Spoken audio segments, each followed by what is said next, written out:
we associate with sort of mundane everyday life, like consumerism, can actually be used to express a lot of sacred ideas.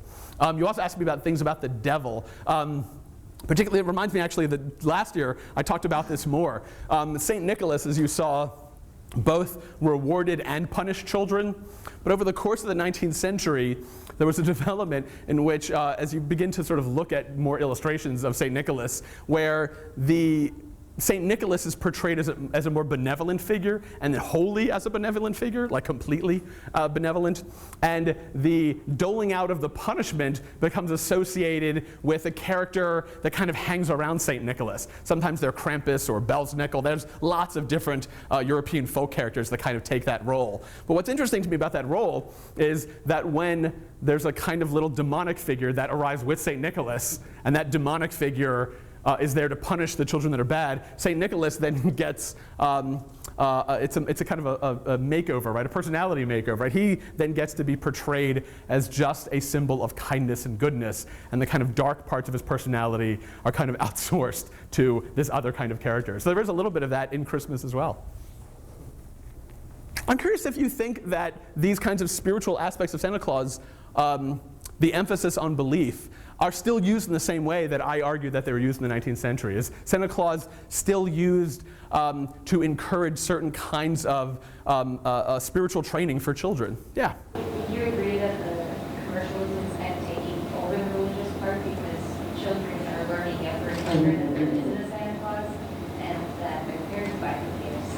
Therefore, it doesn't really matter how much they behave as long as they're not horrible. Is that really true? Do you think, are children actually learning that Santa isn't real earlier and earlier? I'm not sure. What's that? I think it's portrayed as ignorance, actually, and kind of character of children as being simple. Yeah. When they believe. I don't think belief plays a part of it anymore in pop culture. It's interesting. So I taught a first-year seminar on Christmas, and we looked at not only Santa Claus, but gift exchange and the history of folklore around Christmas and different ritual holidays, and of course trees, Christmas trees. And then at one point in the semester, we read two philosophical arguments. One that argues that you should continue to tell your children the myth of Santa Claus, and then it's not technically lying. And the other article arguing exactly the opposite. And then I have my students sort of debate each other. What fascinated me about their debate was when I sort of took a quick poll before they started debating, and they heavily leaned towards they're going to tell their children that Santa Claus is real for as long as they can. And then they had this debate in which they sort of used these two articles to try to persuade one another. And when it was over, most of the class had been persuaded that they shouldn't actually lie to their children, that this deception damaged their relationship with their kids, that ultimately when the kids found out it would be hurtful. And so I'm not sure. It would be interesting to go back and see whether when they have kids that actually is the case. So I'm not sure. It's hard to answer your question because I don't know. I don't have data about sort of what kids believe about Santa Claus. Other thoughts, other questions? Yes? So you did any research on where Rudolph was in this? Yes. Rudolph, again, a totally commercial figure. He is invented in 1939 by, I think it's Woolworth. It's one of those, it's not Macy's, but I think it might be Woolworth or a company like that, right? A local store. They invent the character of Rudolph. It's just an employee in the store invents the character of Rudolph, and they have little cards with pictures of Rudolph and little poems about him, and they start giving them out. And then about 10 years after that, what's the guy's name who wrote the song, the Rudolph song? Mark? What is it? Johnny Marks. Johnny Marks, thank you. Marks writes the song 10 years later. It becomes hugely popular. And I was actually just reading about this Rudolph today. I learned that the creator of the character Rudolph, he was an employee at Woolworth, and so they owned the rights to the character. And so for quite a while, he didn't make any money, even when the song came out about a decade later, and started to really popularize the character. Later in this guy's life, I can't remember the name of the guy who created it, his wife gets very sick, and the chain turns over the rights to all of the proceeds and the profits to Rudolph. And so this kind of completely secular, invented character who's designed to encourage kids to come into the store and collect these cards, it has kind of a sweet Christmas message about kindness. The company is benevolent to one of their employees. I say that partly out of fun, but it's also meant the theme that Rudolph and the diversity. Yeah. When you go back to Tiny Tim or all those things, that there is a social justice that was even beyond the religious part of those who were greedy, the rich, whatever, to those who then became more kind and giving. Yeah, that's obviously reflected in that in Dickens' A Christmas Carol.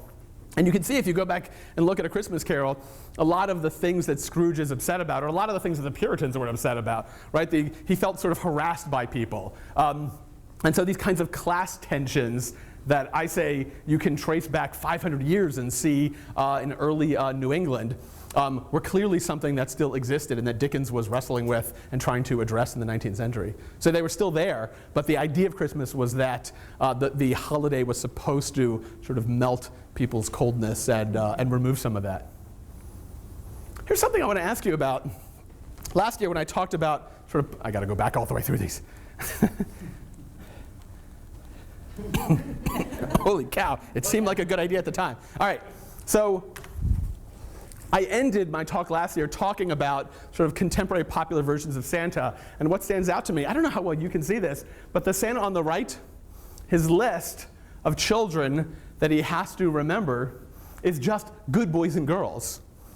There's no one to punish, right? The consumer, Coca-Cola is not going to retain the use the rod on the kids that are spoiled or acting inappropriately. And so one of the things I wonder is, even though I'm arguing that it's part of the consumer impulse of Christmas that actually sustains this holiday as a religious holiday, does what gets lost is a message about moral behavior, something that St. Nicholas, as you saw in the early 19th century, that was part of what parents were using to encourage good behavior. Consumerism today, everybody gets rewarded, nobody gets punished, right? Everybody gets presents, nobody gets coal. And so is that aspect of the Christian message, is it just all heaven and no hell? I don't know, what do you think? Is Christmas sort of lost any substance as a theological message? I remember seeing on Good Morning America a while ago, last week, the mother and father who decided that their children had been obnoxiously naughty and told them there was not going to be any Christmas this year. And they were being interviewed about whether that was punishment for the children, out of line for what had happened. Yeah. The children were interviewed saying, well, we've learned to be kinder, of course. They prepared for the interview, I'm sure. But there was that little bit of still. So it still worked. Yeah, we all remember this idea that Santa Claus is supposed to leave coal. I've never met anybody that actually got coal. So every once in a while someone tells me they did, but that isn't the only thing. That was usually the joke gift. That was usually something real, right? I can't find people who say that they just received a coal in their stocking. Although in the 19th century, there were stories of kids who would come downstairs and a rod would be on the table. The parents would say, oh, Santa Claus came by, Belsnickel came by, or Krampus came by, and he left this on the table. And the parent would sort of slyly use that to suggest positive behavior. I don't know whether or not it was actually used, but it was still offered as a threat in the 19th century. Yeah? Have you looked at other cultures? Do they have figures similar to Santa Claus? And if you looked at those, can you tell why Santa is connected to consumerism in the American culture versus others? So it's really interesting to try to sort of piece together. Something that I just briefly hinted at in this talk was all these different names we have for Santa, Kris Kringle and Father Christmas. These were all different people in an earlier period of time. Father Christmas was this British English character who was kind of the spirit of the season. He wasn't specifically associated with Christmas. He was associated with indulgence. He was the ghost of Christmas present in A Christmas Carol. That's the Father Christmas myth, right? When Scrooge sees him, Father Christmas is described as kind of a big, heavy guy, and there's lots of fancy food everywhere. And that character eventually just kind of morphs into Santa Claus. Same thing with Kris Kringle. Kris Kringle was a German story that was popular with Protestants because it downplayed St. Nicholas. So in Europe, all of these stories begin to kind of combine and mix together in really interesting ways. In some European countries, explicitly Catholic countries, they now have both. They have St. Nicholas come on St. Nicholas Eve, and then Santa Claus comes on Christmas Eve. The culture that I found most fascinating in reflecting the consumer aspect of Christmas is Japan. In Japan, Santa Claus is really popular. but having nothing to do with Christianity at all. They just really liked the illustrations. They learned about, over the course of the 20th century, in World War II, American GIs would teach these kinds of notions about Santa Claus would kind of get picked up in Japanese culture, and they just liked the figure. And so you can see in the 20th century, like Japanese illustrations of Santa Claus delivering presents to Japanese children. I'm not actually sure, I mean, I know for a fact that that's not associated or aligned with anything having to do with Christianity. It's like Santa Claus has become kind of unmoored at this point, at least in that culture. So it really depends of country to country.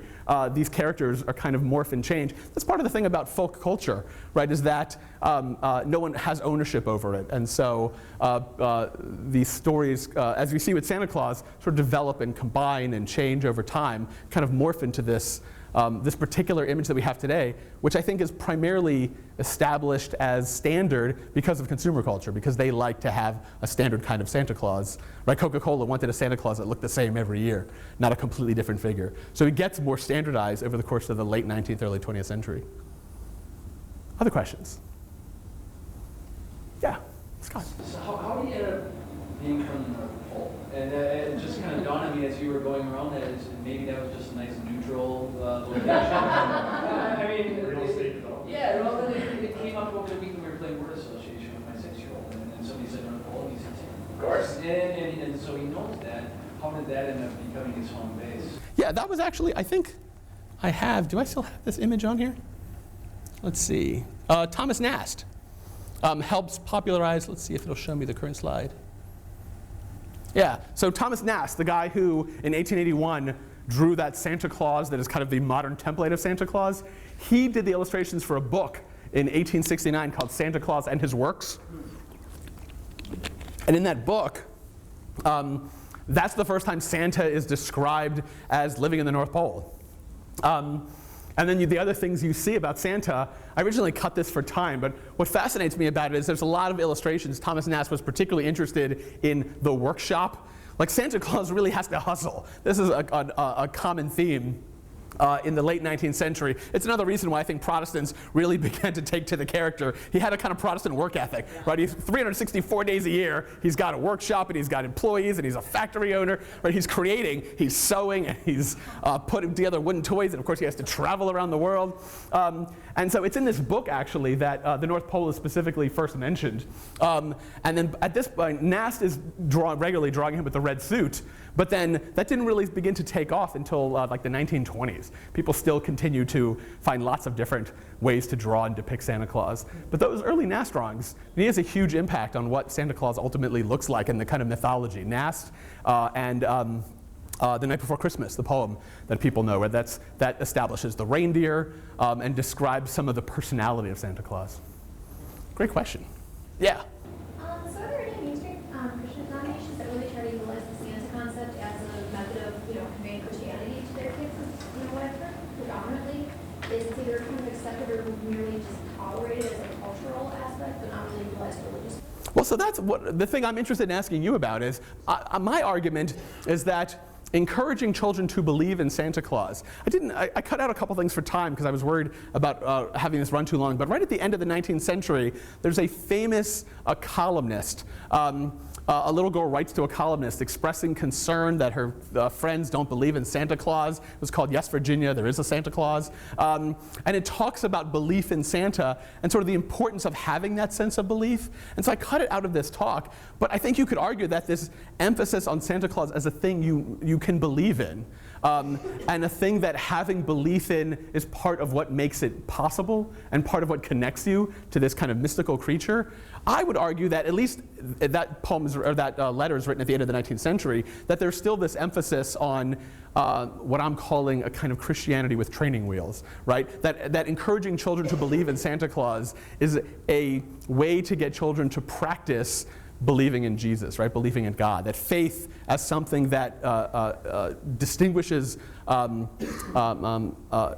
Christian practice is something that I think kids learn with Santa Claus. But that's my question I have for you all, is whether or not you find that persuasive. Is the encouragement to believe in Santa Claus? I still believe there's quite a bit of that. Whenever I did a radio interview this morning, or yesterday morning, and the announcer, before I came on, announced that if they were kids, they should change the station so that it wasn't ruined. And I feel like there's still this like national desire of parents secretly running around trying to continue to keep this sense of belief going. I don't think it's because this is a practical joke we're playing on children. I'm arguing that it at base has something to do with Christianity, that this emphasis on belief is an explicitly Christian idea that Santa Claus attempts to teach children. Yeah. It's interesting. I'm glad you mentioned the Virginia letter, because I was wondering when that was. That was the end of the 19th. End of the 19th, yeah. Right? So this was around the time when the origin of species and some sort of severe disruption in Christian instead of Christian thought, right? Yes. And I was wondering if what that letter, by advocating sort of an explicitly anti-realistic view of Santa Claus, because the editor's pretty clearly not saying, yes, there's a Santa Claus who lives in the North Pole, there's a real God.